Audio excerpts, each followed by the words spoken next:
right, thanks, Corey. So like Corey said, this is a webinar on the business case for SOC 2. So we're going to talk a little bit about SOC 2, a little bit about why you would want to pursue this, what the ROI is, making the case for executives, helping them make a good decision to pursue SOC 2. All right, so here's our agenda for today. We're going to give a quick recap on what is SOC 2 for anybody not familiar with SOC 2.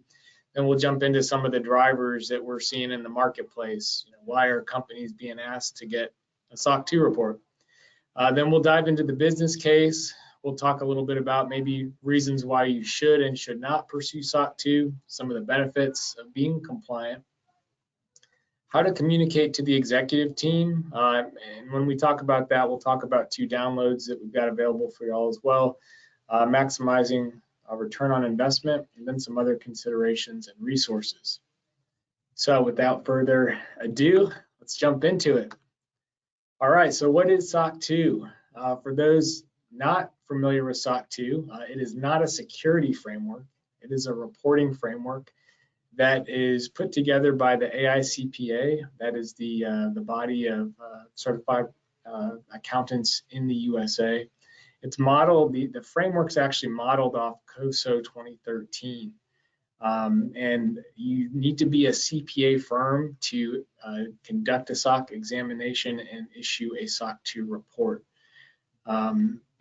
So in the AICPA's infinite wisdom, what they've done is they've designed criteria that are static based on COSO 2013, but then they've left it up to entities to design their own controls to meet that criteria.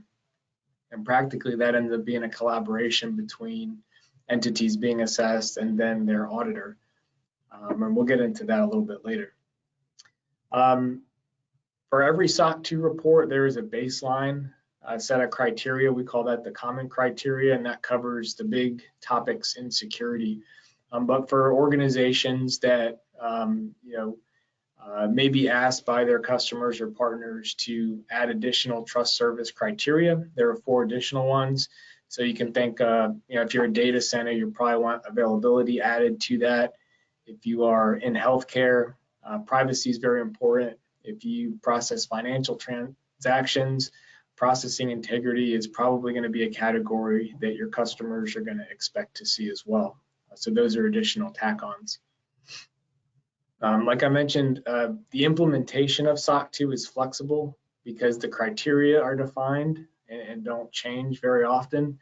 But how you meet the criteria is flexible. So, the criteria might be written in a certain way around access control. You have to have access controls. All right, well, how you implement those access controls is going to be pretty important, based on how your organization does business.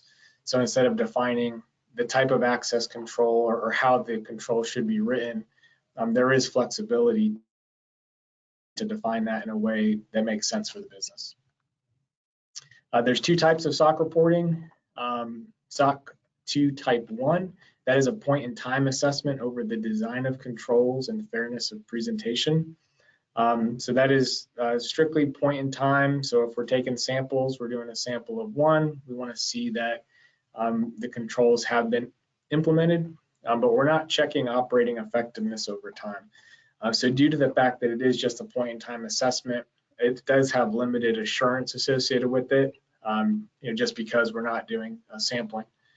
Now, when you get down to the SOC 2 Type 2, which is the gold standard in SOC 2 reporting, we assess operating effectiveness of controls over a period of time that has passed. So if you're getting a 6-month SOC 2 Type 2, that'll be covering the 6 months that has just passed. For a 12-month, it'll be a full year. And one other thing to note is SOC 2 Type 1 is really considered a stepping stone to SOC 2 Type 2. So that's just something to be aware of. All right, a few other points and then we'll move on. So results from a SOC 2 examination are a SOC 2 report. It's not a certification. I've seen billboards and signs that say SOC 2 certified. That's not accurate. That's not a certification. What you do get with the report is an audit opinion by a CPA firm So if you get an unmodified opinion, that is considered a good opinion. Reasons why you might get a modified or an adverse opinion are if you have a lot of exceptions, which are synonymous with gaps in your exam. Let's say you missed a few controls, they weren't operating effectively. Those typically wouldn't cause the opinion to be modified, but if the controls failed and it caused the criteria to not be met, then you would have a modified opinion. The goal of a SOC 2 report is to provide transparency, for both the clients and other stakeholders to whom you're providing that report to.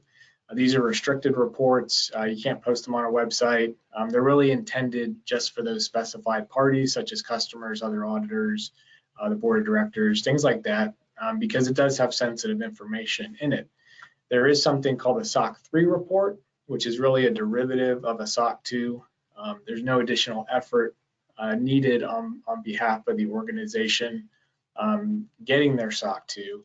It's just additional effort on the auditor themselves because they'll have to generate a different report. But the SOC 3 is an unrestricted report. You can post that on the website, give it to whomever you want. It has a lot of that more sensitive information. It's not in the SOC 3. All right, let's move on to market drivers. So we got a little a blurb there on the bottom right. This is probably things that everybody's gotten used to seeing.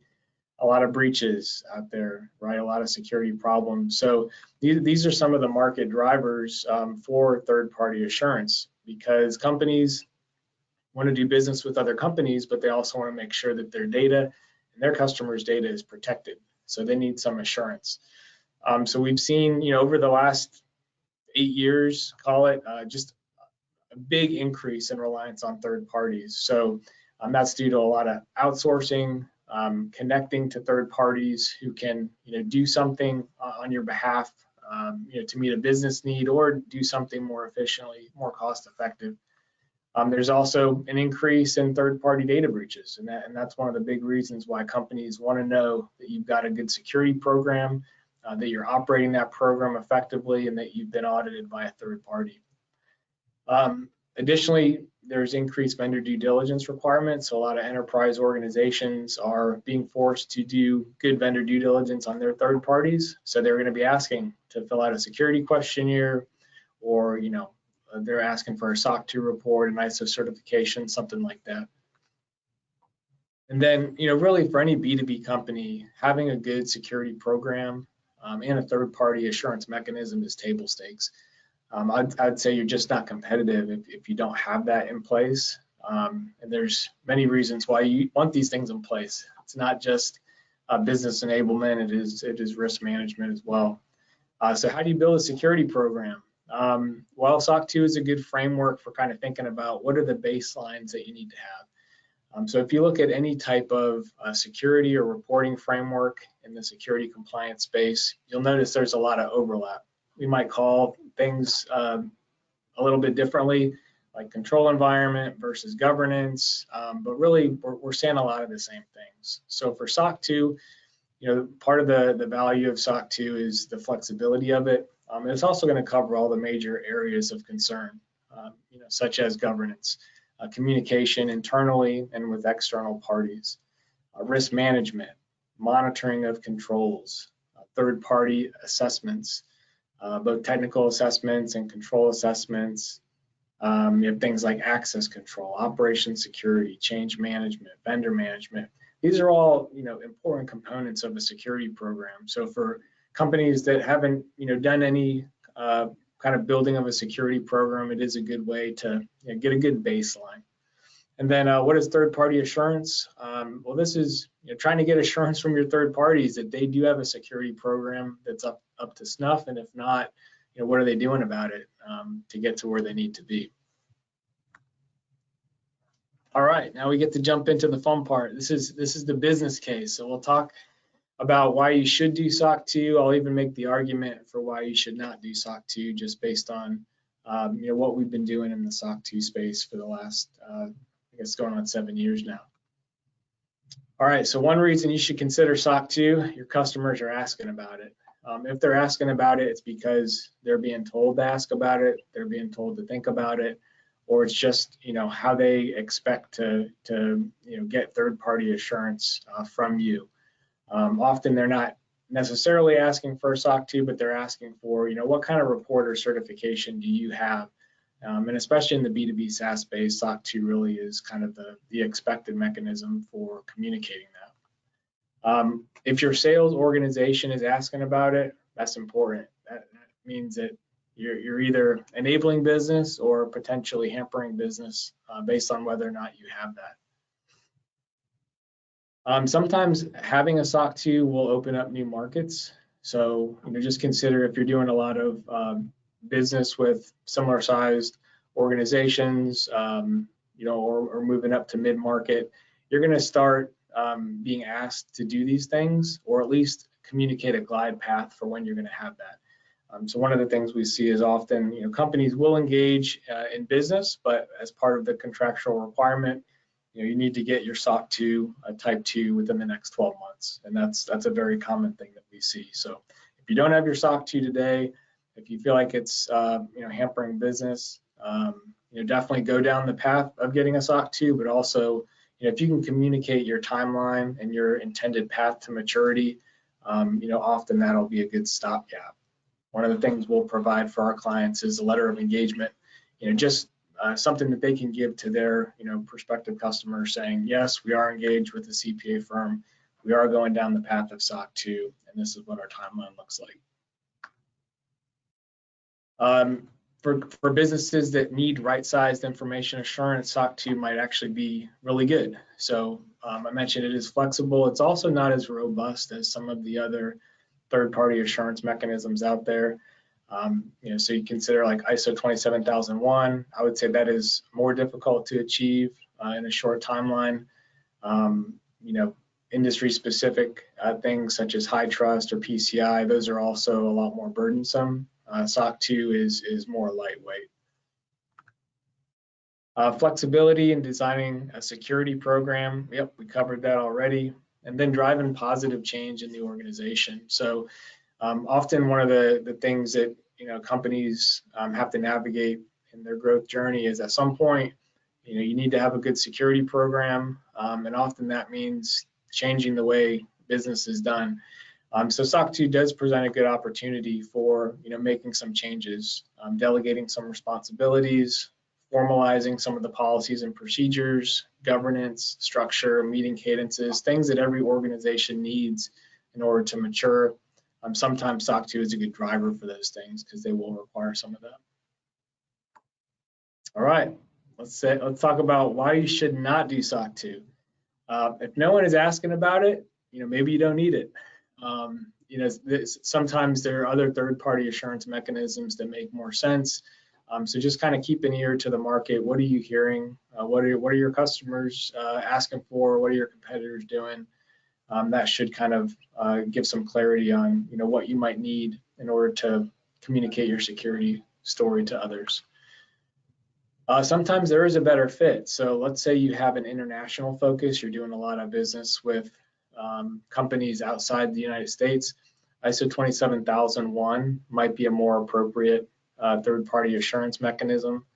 I like ISO 27001 as well. It has a good governance piece to it, and then a good control set as well. ISO is a certification. In the US, it's not as big, but internationally, it is very well known. Not that SOC 2 isn't accepted internationally, it's just, if most of your business is international, that could be something to consider. Or you can do both. If you just want a SOC report, but you don't want to build a good security program, I would tell you, you should probably build the security program first before going down the road of pursuing SOC 2. We do see every now and then, there's a company out there, they want the report because they know it enables business, but they don't want to put in the effort. They don't want to, put the time in, the costs to actually build the program. And that's really not the intent of SOC 2. It's really meant to showcase and demonstrate a good, robust security program to build trust and enable, business to happen. And the organizations that just want to hit the easy button, get a report, not do the work, they're going to find that it's very difficult to maintain that that report over time. I thought you could just automate SOC 2. What? I've seen billboards for this. I've seen stuff on LinkedIn for this. No, you can't automate SOC 2. SOC 2 is just like any other kind of program. It involves governance. It involves human interaction. Control owners. All the things that it takes to run any kind of good program. Now, there is a lot of opportunity to automate the collection of evidence to support SOC 2. That would be an accurate statement. And there's a lot of companies that are, sprouting up in that space. We do that as well with our GRC platform, Phalanx GRC. We enable automations to, help make the collection of evidence easier. Not have to bug engineering so much. Just pull that information in. But no, you cannot automate SOC 2. That is a false statement. Hey, SOC 2 is just an IT exercise. I really don't want to bother management. Management's not committed. Do not go down the path of SOC 2 if management is not committed. I think two of the big reasons we see companies not be successful with SOC 2 is, number one, there's not an executive sponsor, and number two, there's nobody responsible for the program. And when you're missing those two elements, it's really hard to get traction internally, drive change in the organization, and build a good program. All right, so let's talk a little bit about some of the benefits of SOC 2 compliance. So like I mentioned earlier, it is widely recognized and adopted as an industry standard for information assurance. Everybody kind of knows what a SOC 2 is when it comes to third-party assurance. So, if someone's asking you to fill out a security questionnaire and you hand them a SOC 2, often that is good enough. A SOC 2 builds rapport. Like I mentioned, it can streamline the due diligence in the sales cycle. So often what we see in the sales cycle is, everything's good, we're about to do business, and then companies are asked to fill out a third-party security or vendor questionnaire, and that's where kind of everything grinds to a halt because now they got to go, fill out a 200-question questionnaire, which might involve engineering, might involve legal. So now you have to kind of rally the troops to fill out this questionnaire, and that can often take weeks potentially, especially if there's a backlog of them. So one of the things that we'll coach clients to do is, with your SOC 2, lead with that. Say, we typically don't fill out vendor questionnaires, but we do have a SOC 2 report from a reputable CPA firm, and you can have that. And a lot of companies are accepting of that. They don't necessarily read the security questionnaires, we find a lot of times, but they do have to collect it as a matter of their own compliance. So it is a way to reduce some of the burden internally. We talked a little bit about being right-sized and flexible. Kind of two things to note here is that you can get a SOC 2 report over any information system as you define it. So SOC 2 defines an information system as the infrastructure, software, people, processes, and data that make up that system. That could be an entire business. It could be a business unit. We see a lot of larger businesses that have each business unit with their own SOC 2 report. So there's different ways to think about that, but however you want to draw the circle around your information system as you define it, that's where you can get the SOC report over. And then again, the company designs bespoke controls. I can't emphasize that enough. If you take a little bit of time on the front end to develop a good control set that feels like it's a reflection of how you do business, it's a lot easier for control owners to understand what they're supposed to do in operating those controls, and it's a lot easier to communicate within the company. All right, we've got a few more here on some of the benefits. We talked a little bit about building a good security program, but I would say as well a good risk management program. So, risk management is an important business function. SOC 2 will force companies to implement a good risk management program if it doesn't already exist. So that includes things like an annual risk assessment, quarterly information, risk council meetings, some of that good risk management hygiene. It's a good driver for that. Another benefit is demonstrating organizational maturity.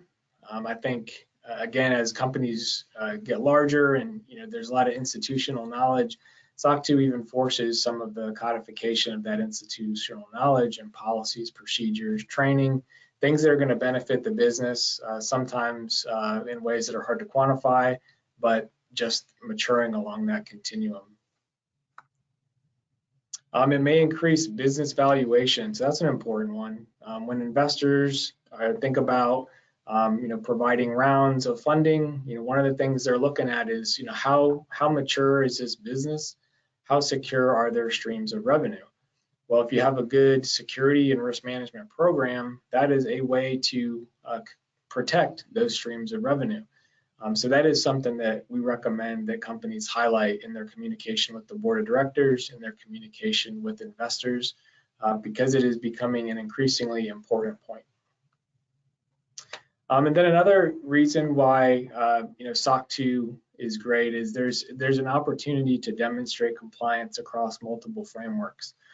So Section 5 of the SOC 2 report is a optional section, and the company can decide whether or not to use that section. But one of the ways that we've seen companies use that is to, if they're being asked about things like HIPAA or a different framework, like how does your security program align to NIST cybersecurity framework, you can include a mapping in Section 5 that has your controls, NIST CSF, and how you are compliant with that framework as well.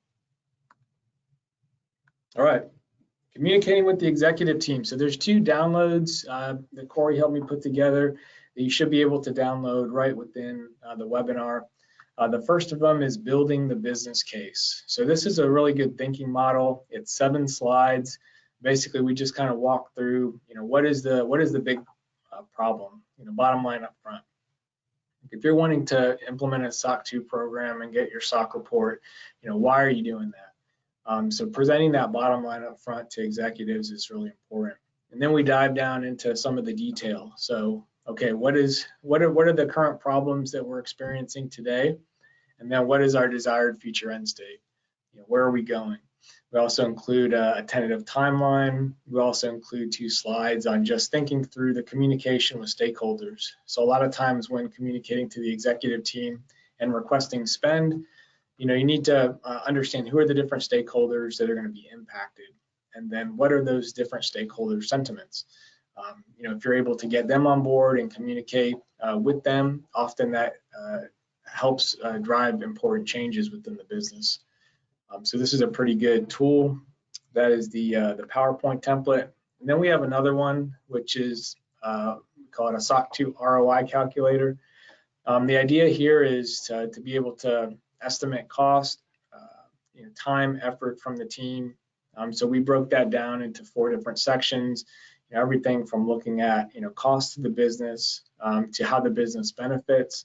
We also talk a little bit about business risk in there, and kind of walk through a thinking model for asking the right questions of yourself, thinking about the questions that executives are going to ask, and preparing for that ahead of time.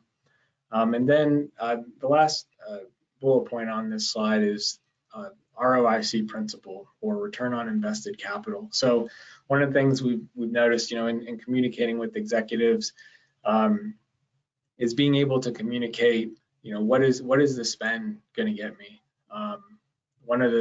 This is one of the things we actually do at Risk 360. So, if someone brings me an initiative, as one of the co-founders, I have capital allocation responsibilities. One of the first things I'm telling them or asking them is, all right, what's the return on invested capital?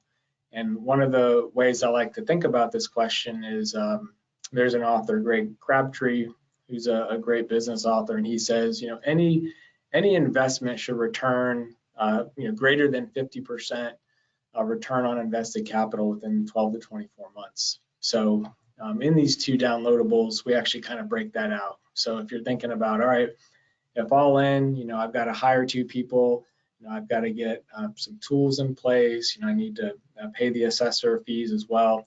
If you're all in at X, are you going to be able to get 50% return on that investment within 12 to 24 months? If so, it's probably a decent investment opportunity and you should consider it. If not, it might not meet the threshold for being something that the business wants to pursue at this time. So that's just a good way to think about, is this a good return? Is this a good opportunity? All right, and then we'll talk a little bit about maxing your return on investment. So we talked about driving positive change and maturing the program. Along with this, we recommend assigning control owners. So most I would call baseline SOC 2 reports, you're looking at about 75 unique controls.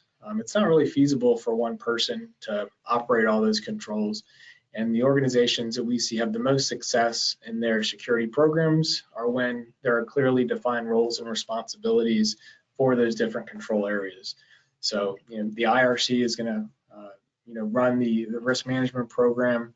You're going to have different stakeholders in charge of user access, based on network access, different access to applications, etc. You're going to have operations security doing some things, and you're going to have developers responsible for change management and managing the access and tools around that. So it really is a great opportunity to formalize some of the things that are probably just known institutionally, but might not be done in a mature way. The other thing we recommend is doing periodic spot checks on controls throughout the year. So if you have 75 unique controls and you're chipping away a few a month as the responsible party for the SOC program, you can get through all the controls in a year and have better assurance that you're going into that SOC examination and that you'll be successful. And then tell everyone about it. Why not? You've gone through the effort of building a great program. You've gone through a SOC 2 examination. Get marketing on board. The AICPA does publish guidance on the use of the SOC logo. You can use it on your website. You can use it in a press release. Go ahead and do those things. Arm the sales team with what they need to be successful in having those conversations with prospects. And then also develop some procedures on the use of the SOC 2 report, how it can be used within the company, who it can be given to, and if you do have a SOC 3 report, how that should also be used. So to me, I feel like getting the SOC report, great, you got to the 1 yard line, but take it into the goal line by take it into the end zone by actually getting marketing and sales on board. That means communicating, doing some strategy sessions with them to figure out how you can best get your message out. All right, a few other considerations, and then we'll highlight a few resources available. So where do I begin? We have a free self-assessment for SOC 2 in our GRC platform, which we'll show on the next slide. That's a great place to start. If you just don't know, where you're at today, but you kind of want to freely assess where you think you're at and kind of work on some of your gaps, this is a good, low effort, low cost way to begin that. What if I don't have a team internally to build and manage a SOC 2 program? So in that Excel spreadsheet that's attached in the webinar, I also included a tab on vCISO ROI considerations. So one of the things that we often notice with our clients is they might be a little bit too early in their journey to have the internal resources to build a good SOC 2 program. So a lot of times they'll outsource that to our vCISO team. Now, when our vCISO team does that, we can't also issue the SOC 2 report. That would be a conflict of interest, but our vCISO team works with organizations and third-party CPA firms to go ahead and source that. So that sometimes it's a good fit, and if you work through that vCISO model, you can see whether or not it makes sense to do that. Combining efforts in a single framework strategy. This is one of my favorite topics to talk about because doing multiple audits throughout the year to satisfy different compliance requirements can be very burdensome, costly. Nobody at the organization likes it. So when there's an opportunity to do a single audit that covers multiple frameworks, I think that is a winning formula for the internal team. Very much appreciated by all stakeholders. And that's one of the things that we like to coach clients to do if there's an opportunity for them to do that. And I'm always happy to talk that if that's interesting to you.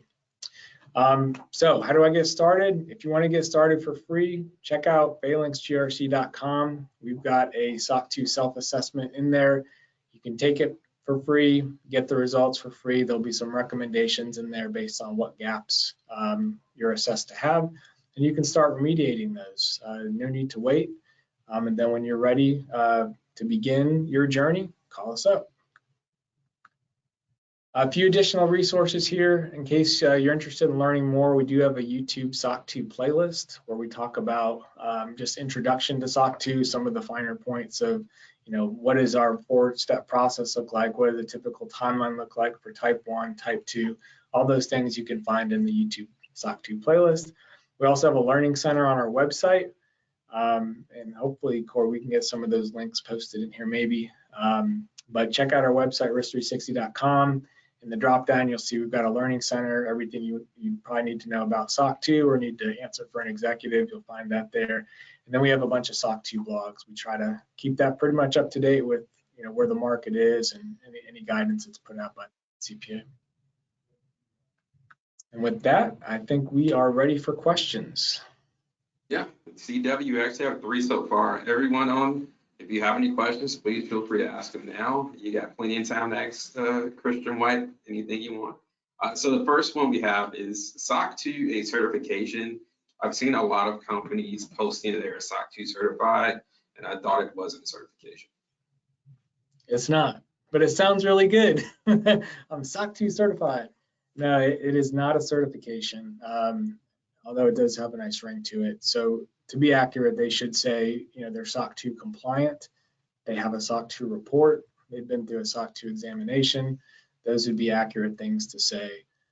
But yes, I've seen that as well. Okay, our next question. Is it easy to combine SOC 2 with other compliance certifications? If so, which ones? Yeah, that's a good point. So, any good security program is going to have a lot of those basic things that I mentioned, governance, risk management, access controls, operational security, third-party risk management. So if you look at, PCI, ISO 27001, any of the NIST 800, 853, they're going to have a lot of the same overlap. So what it looks like when you're combining frameworks, say, you want to combine ISO 27001 with SOC 2. The way that we approach that is we'll take a look at, what frameworks are trying to be combined, and then we'll give credit in an audit where those overlap. So the way that you can think about that practically is, we'll try to design the SOC 2 controls to be reflective of ISO, so that instead of like 2 very disparate frameworks, it kind of feels like the same with some additional ones for SOC 2. And then when we actually do audits that combine multiple frameworks, the key is aligning audit periods, and then also making sure that we're not asking for the same evidence twice. So nobody likes to have to provide evidence multiple times. So we'll usually have like a primary request list, which will be where everything overlaps, and then there'll usually be an additional set of items that are either specific to ISO or SOC 2.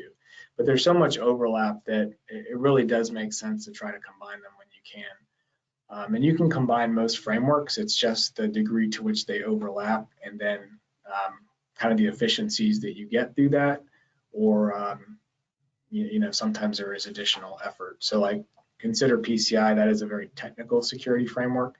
That's going to get at a much deeper level, more so than SOC 2. But there is all the same governance type stuff in PCI. So, that's where it overlaps a lot with SOC 2, but then it goes to a more technical depth, which would be, above and beyond what SOC 2 requires. All right, so do you think there's a future for SOC 2 in terms of demand compared to other standards in the market today? Well, we don't see it slowing down. I'm sure over time there might be better reporting mechanisms that come about, but for now, at least in the B2B SaaS space, like SOC 2 kind of reigns supreme. I think as you have a bigger business and you start looking internationally, ISO 27001 is a really good framework.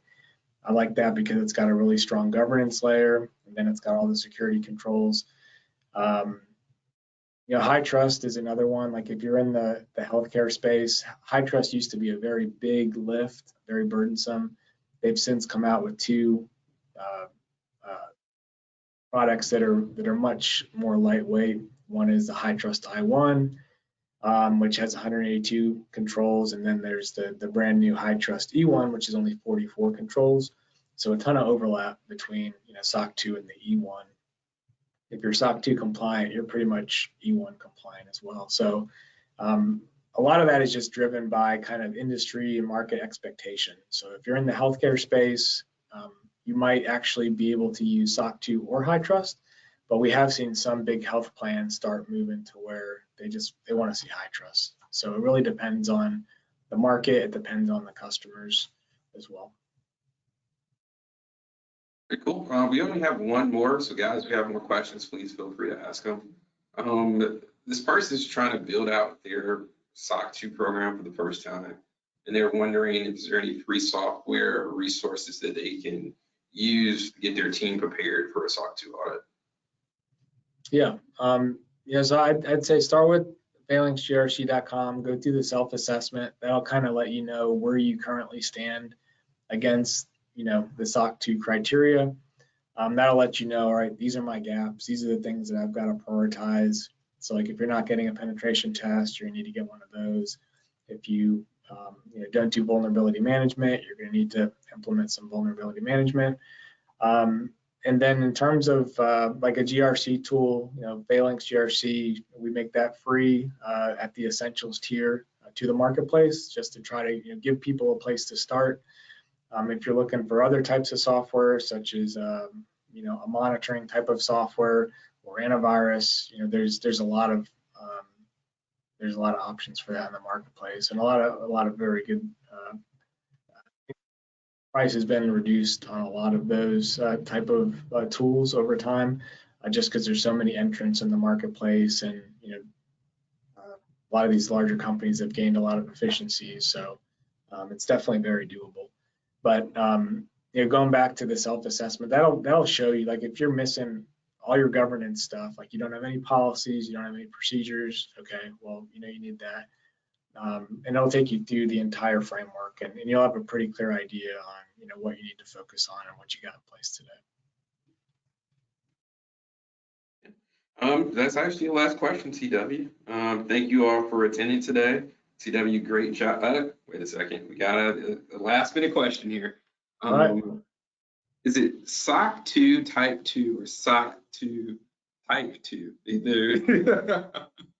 They've seen it both ways. So it's like the double I2, or is it just the number 2? Very interesting question. I got you. Yeah, we used to always like write it SOC 2.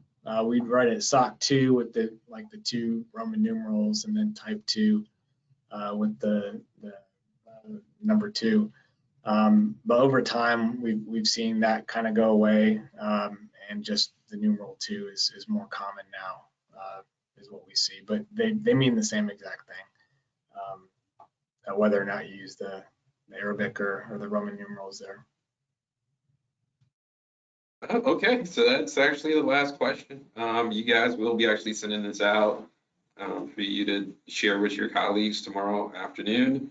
We also be putting this on YouTube. If you have any additional questions or concerns, please feel free to reach out to us directly on the website. Guys, have a good day. Great, thank you.